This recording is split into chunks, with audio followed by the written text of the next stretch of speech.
Almost Home is actually a male's shelter.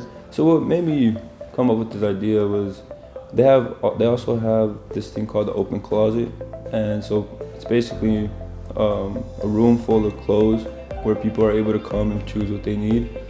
And during that time, I was talking to Gwen, which is our executive director, and I realized that while she was talking to a lot of people, that they said that they didn't have anywhere to do laundry, or so what they would do is basically just throw the clothes away because they have no way of washing it. We just talked about different ideas of what we could do, and I'm also the president of LULAC, which is the League of Latin American Citizens. And so basically with that, I brought it up to our e-board, and I brought up an idea of maybe they wanted to get involved with it. And during that process, we came up with this idea of a Loteria night. And so with that, I brought it up to Gwen to see if she liked the idea. That way it was both a cultural thing, but also helping others at the same time. And all the money that we raised through that would go out to Almost Home.